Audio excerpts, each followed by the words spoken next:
वंदे मातरम हजारों वर्ष की सांस्कृतिक ऊर्जा भी थी, उसमें आजादी का जज्बा भी था और आजाद भारत का विजन भी था। अंग्रेजों के उस दौर में एक फैशन हो गई थी भारत को कमजोर, निकम्मा, आलसी, कर्महीन, इस प्रकार भारत को जितना नीचा दिखा सके ऐसी एक फैशन बन गई थी।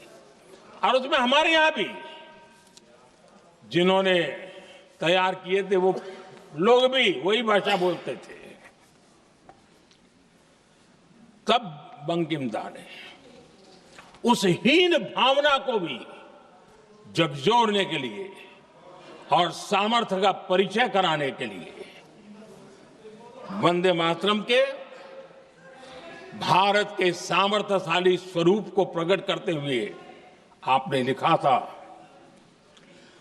तम ही दुर्गा दश प्रहरण धारिणी कमला कमल दल विहारिणी वाणी विद्या दायिनी नमामि त्वाम नमामि कमलाम अमलाम अतुलाम सुजलाम सुफलाम मातरम वंदे मातरम। अर्थात भारत माता ज्ञान और समृद्धि की देवी भी है और दुश्मनों के सामने अस्त्र शस्त्र धारण करने वाली चंडी भी है। अध्यक्ष जी, ये शब्द, ये भाव, ये प्रेरणा गुलामी की हताशा में हम भारतीयों को हौसला देने वाले थे। इन वाक्यों ने तब करोड़ों देशवासियों को यह एहसास कराया कि लड़ाई किसी जमीन के टुकड़े के लिए नहीं है, ये लड़ाई सिर्फ सत्ता के सिंहासन को कब्जा करने के लिए नहीं है, ये गुलामी की बेड़ियों को मुक्त कर हजारों साल की महान जो परंपराएं थी, महान संस्कृति, जो गौरवपूर्ण इतिहास था, उसको फिर से पुनर्जन्म कराने का संकल्प इसमें था।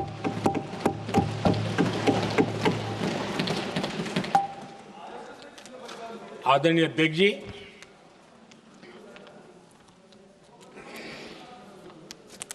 वंदे मातरम, इसका जो जन जन से जुड़ाव था, ये हमारे स्वतंत्र संग्राम की एक लंबी गाथा अभिव्यक्त होती है। आदरणीय अध्यक्ष जी, जब भी जैसे किसी नदी की चर्चा होती है, चाहे सिंधु हो, सरस्वती हो, कावेरी हो, गोदावरी हो, गंगा हो, यमुना हो, उस नदी के साथ एक सांस्कृतिक धारा प्रवाह, एक विकास यात्रा का धारा प्रवाह, एक जन जीवन की यात्रा का प्रवाह उसके साथ जुड़ जाता है। लेकिन क्या कभी किसी ने सोचा है कि आजादी जंग के हर पड़ाव, वो पूरी यात्रा वंदे मातरम की भावनाओं से गुजरता था, उसके तट पर पल्लवित होता था।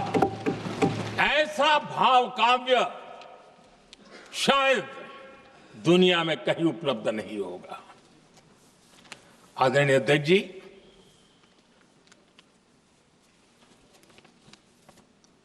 अंग्रेज समझ चुके थे कि 1857 के बाद लंबे समय तक भारत में टिकना उनके लिए मुश्किल लग रहा था और जिस प्रकार से वो अपने सपने लेकर के आए थे, तब उनको लगा कि जब तक भारत को बांटेंगे नहीं, जब तक भारत को टुकड़ों में नहीं बांटेंगे, भारत में ही लोगों को एक दूसरे से लड़ाएंगे नहीं, तब तक यहां राज करना मुश्किल है। और अंग्रेजों ने बांटो और राज करो इस रास्ते को चुना और उन्होंने बंगाल को इसकी प्रयोगशाला बनाया, क्योंकि अंग्रेज भी जानते थे वो एक वक्त था जब बंगाल का बौद्धिक सामर्थ्य देश को दिशा देता था, देश को ताकत देता था, देश को प्रेरणा देता था। और इसलिए अंग्रेज भी चाहते थे कि बंगाल का ये जो सामर्थ्य है वो पूरे देश की शक्ति का एक प्रकार से केंद्र बिंदु है। और इसलिए अंग्रेजों ने सबसे पहले बंगाल के टुकड़े करने की दिशा में काम किया और अंग्रेजों का मानना था कि एक बार बंगाल टूट गया तो ये देश भी टूट जाएगा और वो यावत चंद्र दिवाकर राज करते रहेंगे, ये इनकी सोच थी। 1905 में अंग्रेजों ने बंगाल का विभाजन किया, लेकिन जब अंग्रेजों ने 1905 में ये पाप किया तो वंदे मातरम चट्टान की तरह खड़ा रहा। बंगाल की एकता के लिए वंदे मातरम गली गली का नाद बन गया था और वही नारा प्रेरणा देता था। अंग्रेजों ने बंगाल विभाजन के साथ ही भारत को कमजोर करने के बीच और अधिक बोने की दिशा पकड़ ली थी, लेकिन वंदे मातरम एक स्वर एक सूत्र के रूप में अंग्रेजों के लिए चुनौती बनता गया और देश के लिए चट्टान बनता गया। आदरणीय अध्यक्ष जी, बंगाल का विभाजन तो हुआ, लेकिन एक बहुत बड़ा स्वदेशी आंदोलन खड़ा हुआ और तब वंदे मातरम हर तरफ गूंज रहा था। अंग्रेज समझ गए थे कि बंगाल की धरती से निकला बंकिम दा का ये भाव सूत्र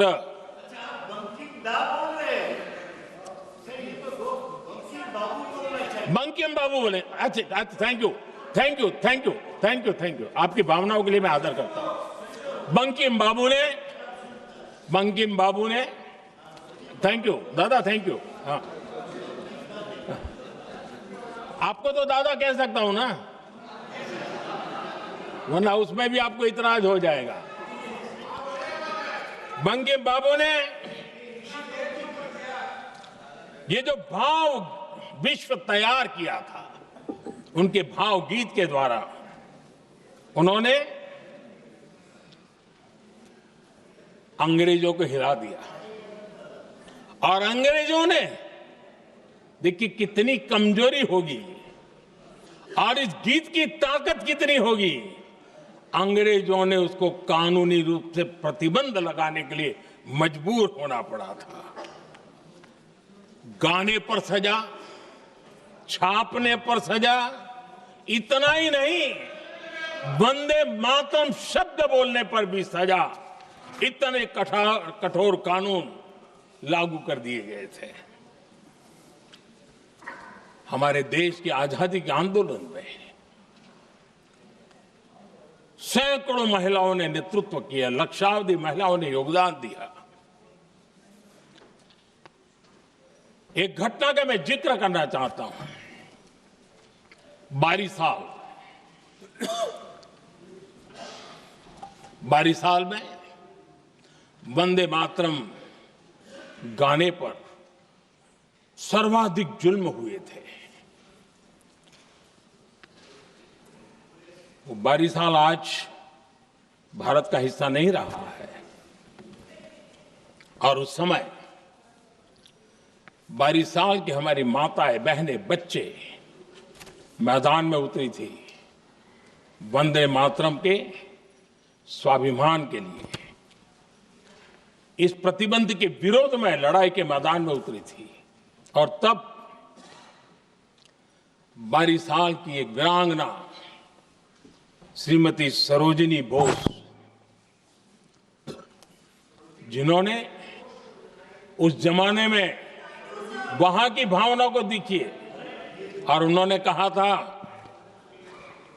कि वंदे मातरम जो प्रतिबंध लगा है, जब तक ये प्रतिबंध नहीं हटता है मैं अपनी चूड़ियां जो पहनती हूं निकाल दूंगी। भारत में वो एक जमाना था, चूड़ी निकालना यानी महिला के जीवन की एक बहुत बड़ी घटना हुआ करती, लेकिन उनके लिए वंदे मातरम की वो भावना थी। उन्होंने अपनी सोने की चूड़ियां, जब तक वंदे मातरम प्रतिबंध नहीं हटेगा मैं दोबारा नहीं धारण करूंगी, ऐसा बड़ा व्रत ले लिया था। हमारे देश के बालक भी पीछे नहीं रहे थे। उनको कोड़े की सजा होती थी, छोटी छोटी उम्र में उनको जेल में बंद कर दिया जाता। और उन दिनों खास करके बंगाल की गलियों में लगातार वंदे मातरम के लिए प्रभात फेरियां निकलती थी। अंग्रेजों के नाको दम कर दिया था। और उस समय गीत गूंजता था बंगाल में, जाए जाबे जीवोनो चोले, जाए जाबे जीवोनो चोले, जोगो तो माजे तोमार काजे वंदे मातरम बोले। अर्थात हे मां, संसार में तुम्हारा काम करते और वंदे मातरम कहते जीवन भी चला जाए तो वो जीवन भी धन्य है। ये बंगाल की गलियों में बच्चे कह रहे हैं। ये गीत उन बच्चों की हिम्मत का स्वर था और उन बच्चों की हिम्मत ने देश को हिम्मत दी थी। बंगाल की गलियों से निकली आवाज देश की आवाज बन गई थी।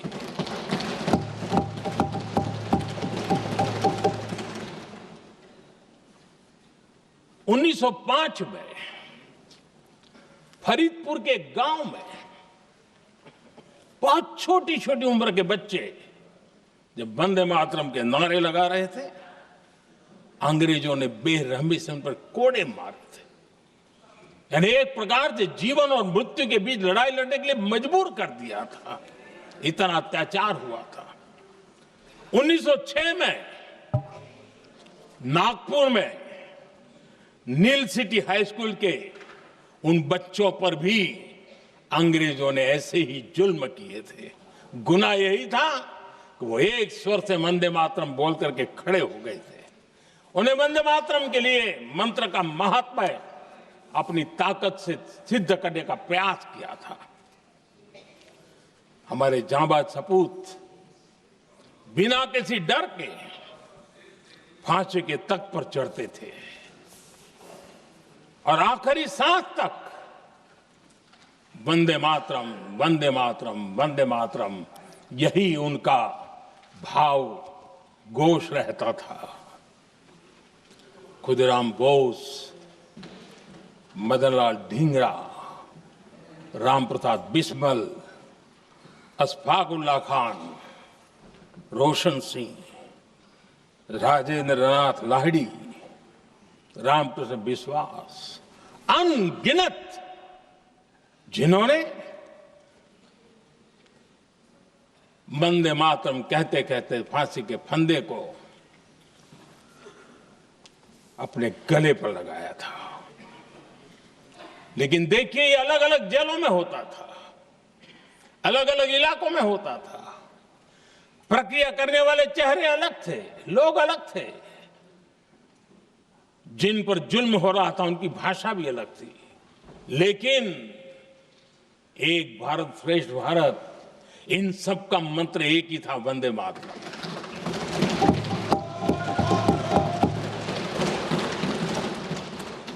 चटगांव की स्वराज क्रांति, जिन युवाओं ने अंग्रेजों को चुनौती दी, वे भी इतिहास के चमकते हुए नाम है। हरगोपाल बाल, पुलिन विकास घोष, त्रिपुर सेन, इन सब ने देश के लिए अपना बलिदान दिया। मास्टर सूर्यसेन को 1934 में जब फांसी दी गई, तब उन्होंने अपने साथियों को एक पत्र लिखा और पत्र में एक ही शब्द की गूंज थी और वो शब्द था वंदे मातरम।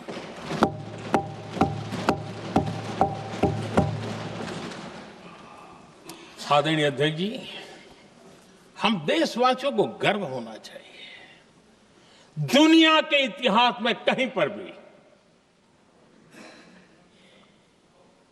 ऐसा कोई काव्य नहीं हो सकता, ऐसा कोई भावगीत नहीं हो सकता जो सदियों तक एक लक्ष्य के लिए कोटि कोटि जनों को प्रेरित करता हो और जीवन आहूत करने के लिए निकल पड़ते हो।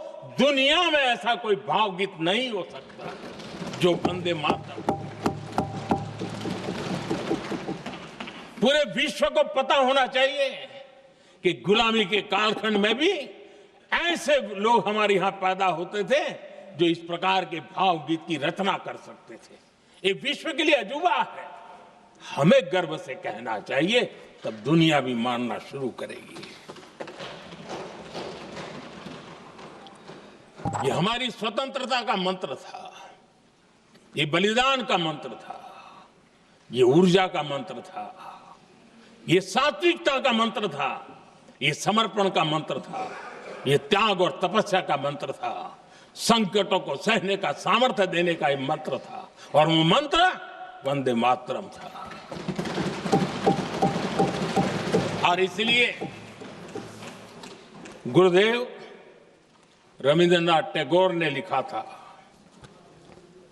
उन्होंने लिखा था, एकी सूत्रे बांधी आछी सोहोस्टोटी मौन, एक ही कार्य सौंपी आछी सहस्त्र जीवन, वंदे मातरम। अर्थात एक सूत्र में बंधे हुए सहस्त्र मन, एक ही कार्य में अर्पित सहस्त्र जीवन, वंदे मातरम। ये रविंद्रनाथ टैगोर जी ने लिखा। आदरणीय अध्यक्ष जी, उसी कालखंड में वंदे मातरम की रिकॉर्डिंग दुनिया के अलग अलग भागों में पहुंची और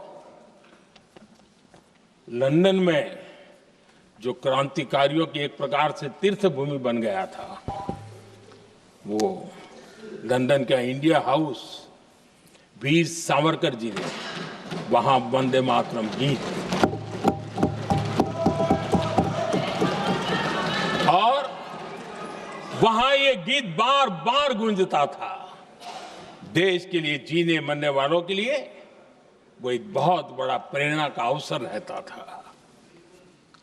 उसी समय बिपिन चंद्र पाल और महर्षि अरविंद घोष, उन्होंने अखबार निकाले, उस अखबार का नाम भी उन्होंने वंदे मातरम रखा। यानी डगर डगर पर अंग्रेजों की नींद हराम करने के लिए वंदे मातरम काफी हो जाता था, और इसलिए उन्होंने इस नाम रखा। अंग्रेजों ने अखबारों पर रोक लगा दी, तो मैडम भिकाजी कामा ने पेरिस में एक अखबार निकाला और उसका नाम उन्होंने वंदे मातरम रखा। आदरणीय अध्यक्ष जी, वंदे मातरम ने भारत को स्वावलंबन का रास्ता भी दिखाया। उस समय माचिस की डिबिया, मैच बॉक्स, वहां से लेकर के बड़े बड़े शिप, उस पर भी वंदे मातरम लिखने की परंपरा बनी और बाहरी कंपनियों को चुनौती देने का एक माध्यम बन गया, स्वदेशी का एक मंत्र बन गया। आजादी का मंत्र स्वदेशी के मंत्र की तरफ विस्तार होता गया। आदरणीय अध्यक्ष जी, मैं एक और घटना का जिक्र भी करना चाहता हूं। 1907 में जब वीओ चिदम्बरम पिल्लाई उन्होंने स्वदेशी कंपनी का जहाज बना तो उस पर भी लिखा था वंदे मातरम।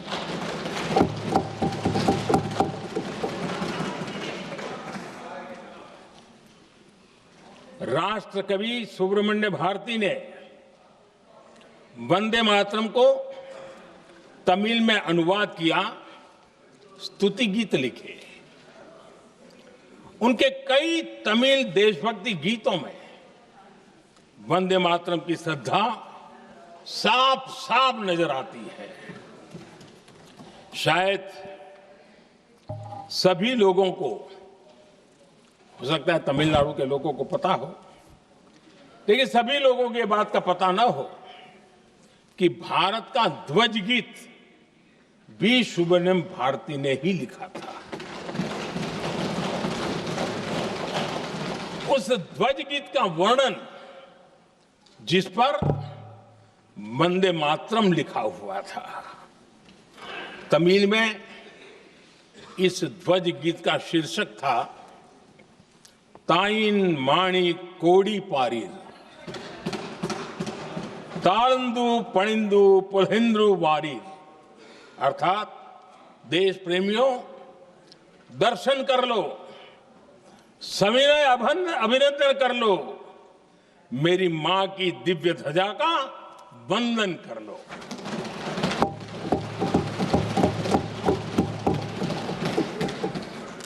आदरणीय अध्यक्ष महोदय, मैं आज इस सदन में वंदे मातरम पर महात्मा गांधी की भावनाएं क्या थी वो भी रखना चाहता हूं। दक्षिण अफ्रीका से प्रकाशित एक साप्ताहिक पत्रिका निकलती थी, इंडियन ओपिनियन, और इस इंडियन ओपिनियन में महात्मा गांधी ने 2 दिसंबर 1905 जो लिखा था उसको मैं कोट कर रहा हूं। उन्होंने लिखा था, महात्मा गांधी ने लिखा था, गीत वंदे मातरम जिसे बंकिम चंद्र ने रचा है, पूरे बंगाल में अत्यंत लोकप्रिय हो गया है। स्वदेशी आंदोलन के दौरान बंगाल में विशाल सभाएं हुई जहां लाखों लोग इकट्ठा हुए और बंकिम का यह गीत गाया। गांधी जी आगे लिखते हैं, ये बहुत महत्वपूर्ण है। वो लिखते हैं, ये 1905 की बात है। उन्होंने लिखा, यह गीत इतना लोकप्रिय हो गया है जैसे ये हमारा नेशनल एंथम बन गया है।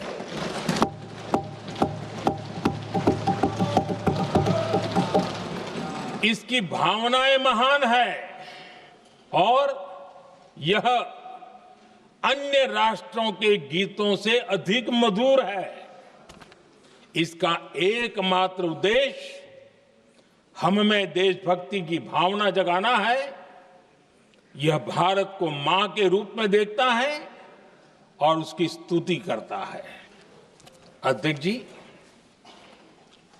जो वंदे मातरम 1905 में महात्मा गांधी को नेशनल एंथम के रूप में दिखता था, देश के हर कोने में, हर व्यक्ति के जीवन में जो भी देश के लिए जीता जानता, देश के लिए जागता था, उन सब के लिए वंदे मातरम की ताकत बहुत बड़ी थी। वंदे मातरम इतना महान था, जिसकी भावना इतनी महान थी, तो फिर पिछली सदी में इसके साथ इतना बड़ा अन्याय क्यों हुआ?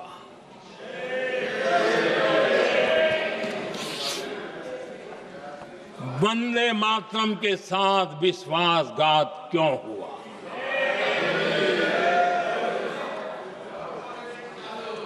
ये अन्याय क्यों हुआ? वो कौन सी ताकत थी जिसकी इच्छा खुद पूज्य बापू की भावनाओं पर भी भारी पड़ गई, जिसने वंदे मातरम जैसी पवित्र भावना को भी विवादों में घसीट दिया। मैं समझता हूं कि आज जब हम वंदे मातरम के 150 वर्ष का पर्व मना रहे हैं, चर्चा कर रहे हैं, तो हमें उन परिस्थितियों को भी हमारी नई पीढ़ियों को जरूर बताना हमारा दायित्व है,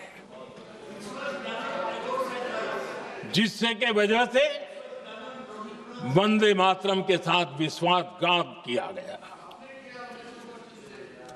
वंदे मातरम के प्रति मुस्लिम लीग की विरोध की राजनीति तेज होती जा रही थी। मोहम्मद अली जिन्ना ने लखनऊ से 15 अक्टूबर 1937 को वंदे मातरम के विरुद्ध का नारा बुलंद किया। फिर कांग्रेस के तत्कालीन अध्यक्ष जवाहरलाल नेहरू को अपना सिंहासन डोलता दिखा। बजाय कि नेहरू जी मुस्लिम लीग के आधारहीन बयानों को तगड़ा जवाब देते, करारा जवाब देते, मुस्लिम लीग के बयानों की निंदा करते,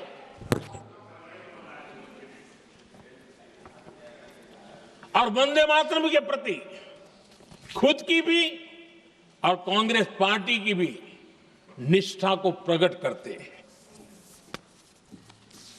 लेकिन उल्टा हुआ। वो ऐसा क्यों कर रहे, वो तो पूछा ही नहीं, न जाना, लेकिन उन्होंने वंदे मातरम की ही पड़ताल शुरू कर दी। जिन्ना के विरोध के 5 दिन बाद ही 20 अक्टूबर को नेहरू जी ने नेताजी सुभाष बाबू को चिट्ठी लिखी। उस चिट्ठी में जिन्ना की भावना से नेहरू जी अपनी सहमति जताते हुए कि वंदे मातरम की, ये जो उन्होंने सुभाष बाबू को लिखा है, वंदे मातरम की आनंद मठ वाली पृष्ठभूमि मुसलमानों को इरिटेट कर सकती है। मैं नेहरू जी का कोट पढ़ता हूं। नेहरू जी कहते हैं, मैंने वंदे मातरम गीत का बैकग्राउंड पढ़ा है। नेहरू जी फिर लिखते हैं, मुझे लगता है कि ये जो बैकग्राउंड है इससे मुस्लिम भड़केंगे। साथियों, इसके बाद कांग्रेस की तरफ से बयान आया कि 26 अक्टूबर से कांग्रेस कार्य समिति की एक बैठक कोलकाता में होगी, जिसमें वंदे मातरम के उपयोग की समीक्षा की जाएगी। बंकिम बाबू का बंगाल, बंकिम बाबू का कोलकाता, और उसको चुना गया और वहां पर समीक्षा करना तय किया। पूरा देश हतप्रभ था, पूरा देश हैरान था। पूरे देश में देशभक्तों ने इस प्रस्ताव के विरोध में देश के कोने कोने में प्रभात फेरियां निकाली, वंदे मातरम गीत गाया। लेकिन देश का दुर्भाग्य कि 26 अक्टूबर को कांग्रेस ने वंदे मातरम पर समझौता कर लिया।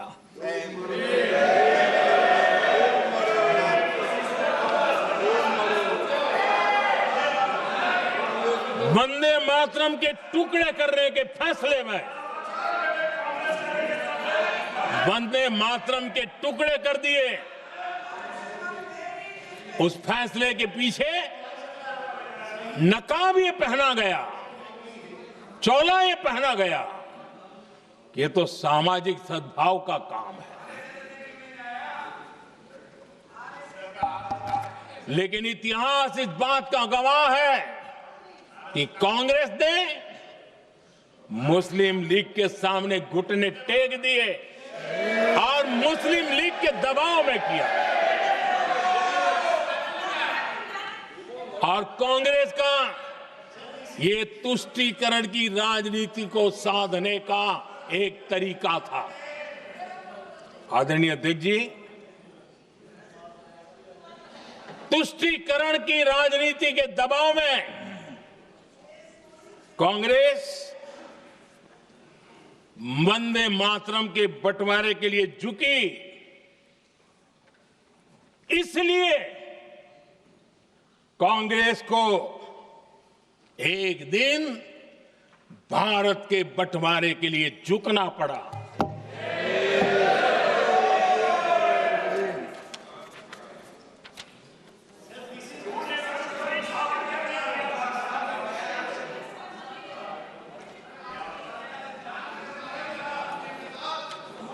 मुझे लगता है कांग्रेस ने आउटसोर्स कर दिया है।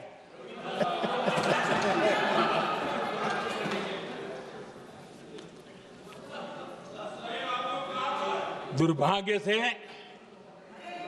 कांग्रेस की नीतियां वैसी की वैसी थी है, और इतना ही नहीं, आईएनसी चलते चलते एमएमसी हो गया है।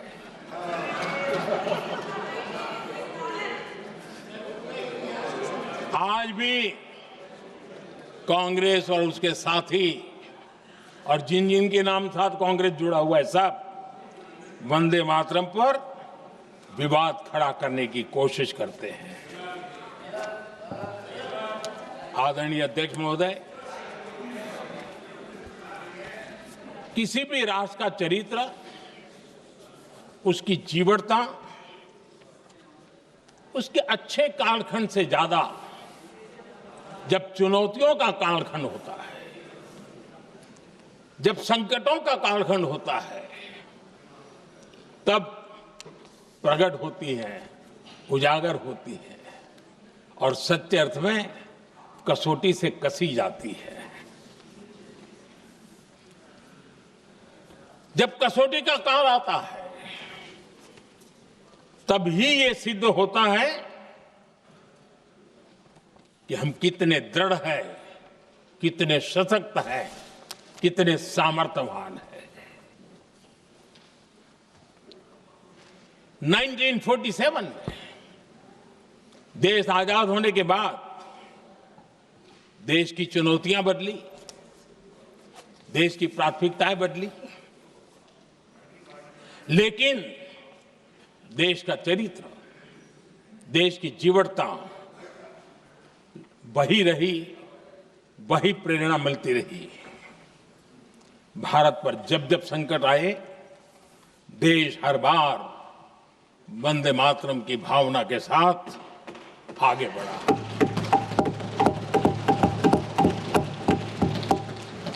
बीच का कालखंड कैसा गया जाने दो, लेकिन आज भी 15 अगस्त 26 जनवरी की जब बात आती है, हर घर तिरंगा की बात आती है, चारों तरफ वो भाव दिखता है, तिरंगे झंडे फहरते हैं। एक जमाना था जब देश पर खाद्य का संकट आया, वही वंदे मातरम का भाव था। मेरे देश के किसानों ने अंदर के भंडार भर दिए, और इसके पीछे भाव वही है, वंदे मातरम। जब देश की आजादी को कुचलने की कोशिश हुई, संविधान के पीठ पे छुरा भोंक दिया गया, आपातकाल थोप दिया गया, यही वंदे मातरम की ताकत थी कि देश खड़ा हुआ और परास्त करके रहा।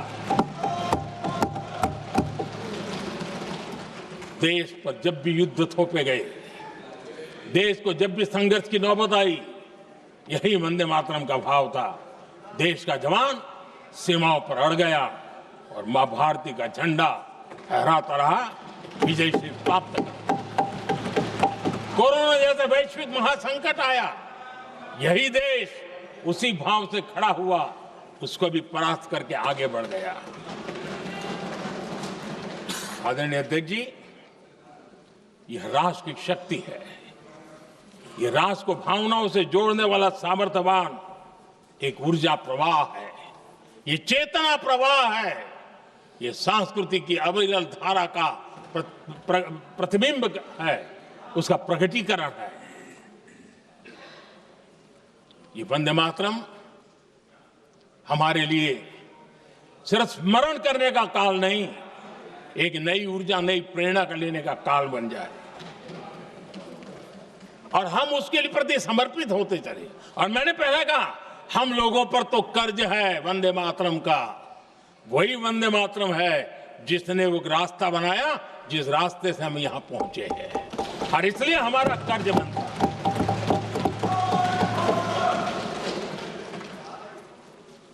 भारत हर चुनौतियों को पार करने में सामर्थ्य है। वंदे मातरम के भाव की वो ताकत है। वंदे मातरम ये सिर्फ गीत या भावगीत नहीं, ये हमारे लिए प्रेरणा है। राष्ट्र के प्रति कर्तव्यों के लिए हमें झकझोरने वाला काम है, और इसलिए हमें निरंतर इसको करते रहना होगा। हम आत्मनिर्भर भारत का सपना लेकर के चल रहे हैं, इसको पूरा कर रहा है। वंदे मातरम हमारी प्रेरणा है। हम स्वदेशी आंदोलन को ताकत देना चाहते हैं। समय बदला होगा, रूप बदले होंगे, लेकिन पूज्य गांधी ने जो भाव व्यक्त किया था, उस भाव की ताकत आज भी मौजूद है, और वंदे मातरम हमें जोड़ता है। देश के महापुरुषों का सपना था स्वतंत्र भारत का। देश की आज की पीढ़ी का सपना है समृद्ध भारत का। आजाद भारत का सपने को सिंचा था वंदे भारत की भावना है, वंदे मातरम की भावना ने। समृद्ध भारत के सपने को सींचेगा वंदे मातरम की भावना। उसी भावना को लेकर के हमें आगे चलना है, और हमें आत्मनिर्भर भारत बनाना। 2047 में देश विकसित भारत बन के रहे। अगर आजादी के 50 साल पहले कोई आजाद भारत का सपना देख सकता था, तो 25 साल पहले हम भी तो समृद्ध भारत का सपना देख सकते हैं, विकसित भारत का सपना देख सकते हैं, और इस सपने के लिए अपने आप को खपा भी सकते हैं। इसी मंत्र, इसी संकल्प के साथ वंदे मातरम हमें प्रेरणा देता रहे। वंदे मातरम का हम रण स्वीकार करें, वंदे मातरम की भावना को लेकर के चले, देशवासियों को साथ लेकर के चले, हम सब मिलकर के चले, इस सपने को पूरा करें। इसी एक भाव के साथ ये चर्चा का आज आरंभ हो रहा है। मुझे पूरा विश्वास है कि दोनों सदनों में देश के अंदर वो भाव भरने वाला कारण बनेगा, देश को प्रेरित करने वाला कारण बनेगा, देश की नई पीढ़ी को ऊर्जा देने का कारण बनेगा। इन्हीं शब्दों के साथ आपने मुझे अवसर दिया, मैं आपका बहुत बहुत आभार व्यक्त करता हूं। बहुत बहुत धन्यवाद। वंदे मातरम।